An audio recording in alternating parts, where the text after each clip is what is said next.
साध संगत जी, प्यार से कहना धन अंकार जी। साध संगत जी,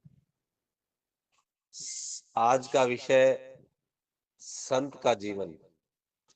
साध संगत, एक संत का जीवन जो है हमेशा अपने गुरु वचनों के ऊपर समर्पित होता है।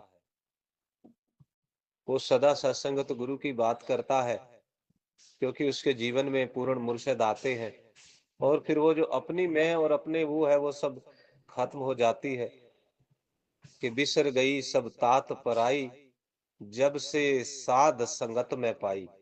कि मैंने जब से साधु की संगत प्राप्त कर ली है, मेरा जीवन बदल गया है, इसमें क्रांति आ गई है, गुरु की भक्ति आ गई है।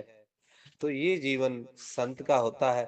साध संगत और संत को आगे हमेशा प्रभु की बात करता है कि वो गुरबाणी के अंदर बाबा गुरु नानक देव जी महाराज कह रहे, नाम खुमारी नानका चढ़ी रहे दिन रैन। संत भी यही अवस्था होती है कि उसको हमेशा नाम का नशा चढ़ा होता है और वो उसी नशे के अंदर सरोबार होता है। जो नशा मीरा बाई को चढ़ा हुआ कि पायो जी मैंने राम रतन धन पायो, वस्तु अमोलक दी मेरे सतगुरु।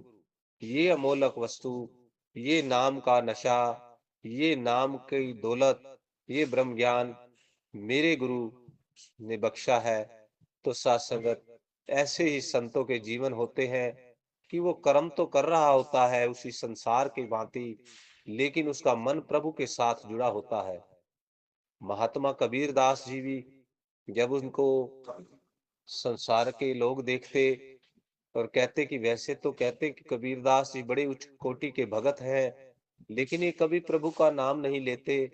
तो फिर जब उन्होंने उनका जीवन पास में जा कर के देखा, तो फिर सत्संगत वही बात उनकी समझ में आई कि हाथ कारवल दिल यारवल, कि हाथ से तो कर्म हो रहा है, क्योंकि कर्म जरूरी है। सत्संगत भागवत के अंदर भी भगवान जी ने बोला कि अर्जुन, संसार का त्याग नहीं करना है, संसार में रह करके भक्ति करता है संत, परंतु वो कर्म करते हुए भी अकर्ता होता है और उसका मन निरंतर अपने गुरु के साथ जुड़ा होता है।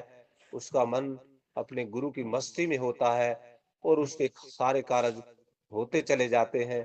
तो ऐसा जीवन होता है संत का कि उसके जीवन में केवल और केवल सतगुरु, केवल और केवल शुक्राना, सेवा, सत्संग, सिमरन, यही उसका जीवन होता है जो उसे मोक्ष की तरफ ले जाता है। जिसे संसार सत्संगत भले ही साधारण अवस्था में देखे कि इसमें कोई विशेष नहीं दिख रहा, लेकिन सत्संगत वो हीरे की परख जोहरी को होती है। तो उसको तो एक संत ही समझ सकते हैं कि संत के पास कौन सी दौलत होती है। वही दौलत होती है जिनको जाते टाइम सारी दुनिया जीत करके भी सिकंदर पछताते हुए जा रहे हैं, और जबकि सुदामा जी, कबीर जी, जो संसारिक दौलतें उनके पास नहीं रही सारा जीवन, लेकिन वो हंसते हुए जा रहे हैं। और सत्संगत कबीरदास जी ने तो उस दौलत का जिक्र भी किया अपने शब्दों में कि जो सुख संतन के संग में वो वैकुंठ ना हुई। कि जो सत्य संग के अंदर सत का संग करने से जो आनंद मिलता है वो वैकुंठ में भी नहीं है। तो ऐसा संतों के जीवन से सत्संगत हम सब ने प्रेरणा लेनी है। केवल सुनना या बोलना नहीं है, उसको अपने जीवन में ढालना है कि एक संत का जीवन कैसा होता है, कैसे उससे प्रेरणा मिलती है। संत परोपकारी होता है, दिन रात काम करते हुए, ऑफिस जाते आते हुए और कहीं रिश्तेदारी में गलियों में आते जाते हुए, जहां भी कोई जरूरतमंद दिखता है, जितनी उसकी सेवा हेल्प की जा सकती है मन से, प्रभु के दर्शन करते हुए उसको वैसी सेवा करना।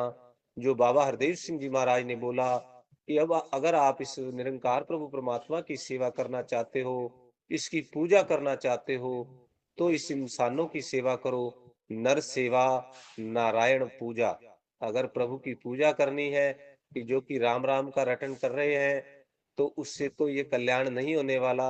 इन सभी प्राणियों के अंदर प्रभु के दर्शन करते हुए इनकी सेवा करना ही जो सारे संतों ने, सत्संगत हम उसमें भी देख ले, कहीं मदर टेरेसा या और भी जितने जितने संत हुए, कैसे जो जा जाके उन्होंने मानव कल्याण के लिए सेवा करी। ये प्रभु के बंदे, प्रभु का यही संदेश, यही संतों का जीवन है कि इंसानों की सेवा करना, उनके अंदर प्रभु का रूप देखना, यही सच्ची पूजा है। ऐसा संत का जीवन होता है, तो ऐसा जीवन हमारा भी बन जाए। आओ यही अरदास प्रार्थना गुरु चरणों में, सच्चे पातशाह ऐसा जीवन जो आप जी ने ब्रह्म ज्ञान देने के बाद बख्शा, हम उसके ऊपर चल पाए, उसको अपने जीवन में ला पाए, वैसा हमारा सबका जीवन बन पाए। धन्यकार जी।